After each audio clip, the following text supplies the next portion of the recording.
Capítulo 8. Agora, pois, já nenhuma condenação há para os que estão em Cristo Jesus. Porque a lei do Espírito da vida em Cristo Jesus te livrou da lei do pecado e da morte. Porquanto o que fora impossível à lei, no que estava enferma pela carne, isso fez Deus enviando o seu próprio Filho, em semelhança de carne pecaminosa e no tocante ao pecado.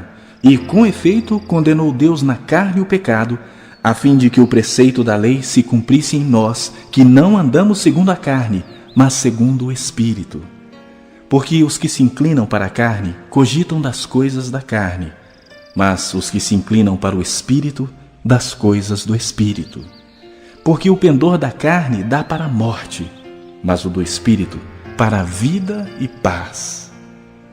Por isso, o pendor da carne é inimizade contra Deus, pois não está sujeito à lei de Deus, nem mesmo pode estar.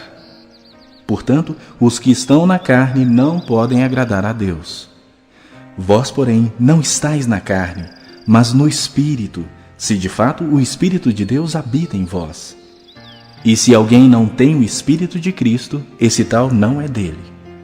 Se, porém, Cristo está em vós, o corpo, na verdade, está morto por causa do pecado, mas o Espírito é vida por causa da justiça.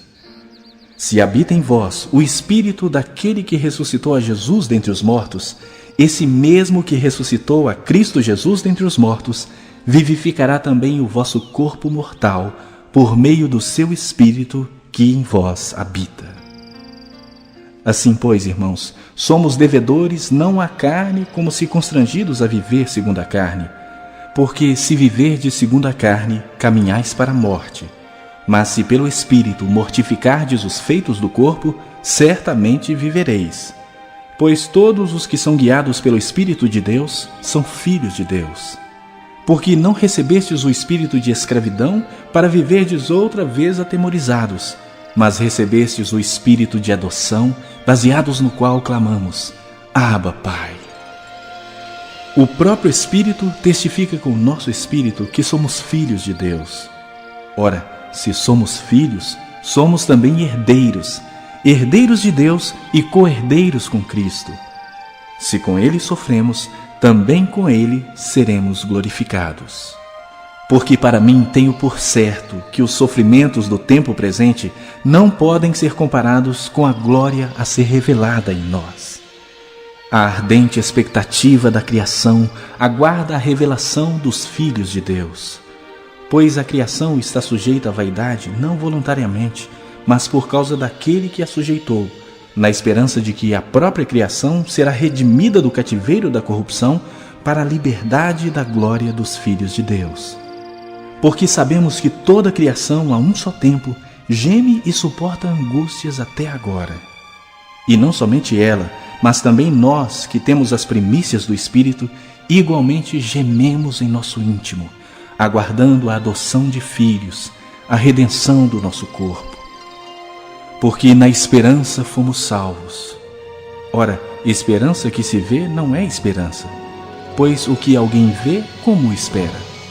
Mas se esperamos o que não vemos, com paciência o aguardamos. Também o Espírito, semelhantemente, nos assiste em nossa fraqueza, porque não sabemos orar como convém, mas o mesmo Espírito intercede por nós sobremaneira, com gemidos inexprimíveis. E aquele que sonda os corações sabe qual é a mente do Espírito, porque, segundo a vontade de Deus, é que ele intercede pelos santos. Sabemos que todas as coisas cooperam para o bem daqueles que amam a Deus, daqueles que são chamados segundo o seu propósito. Porquanto aos que de antemão conheceu, também os predestinou para serem conformes à imagem do seu Filho, a fim de que ele seja o primogênito entre muitos irmãos. E aos que predestinou, a esses também chamou. E aos que chamou, a esses também justificou. E aos que justificou, a esses também glorificou. Que diremos, pois, à vista destas coisas? Se Deus é por nós, quem será contra nós?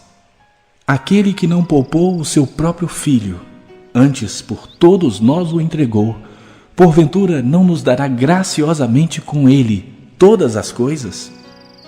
Quem intentará acusação contra os eleitos de Deus? É Deus quem os justifica. Quem os condenará? É Cristo Jesus quem morreu, ou antes, quem ressuscitou, o qual está à direita de Deus e também intercede por nós. Quem nos separará do amor de Cristo? Será tribulação, ou angústia, ou perseguição, ou fome, ou nudez, ou perigo, ou espada?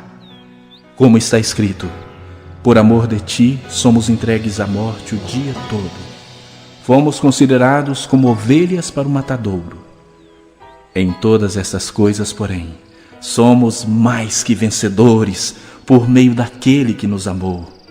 Porque eu estou bem certo de que nem a morte, nem a vida, nem os anjos, nem os principados, nem as coisas do presente, nem do porvir, nem os poderes, nem a altura, nem a profundidade, nem qualquer outra criatura poderá separar-nos do amor de Deus, que está em Cristo Jesus, nosso Senhor.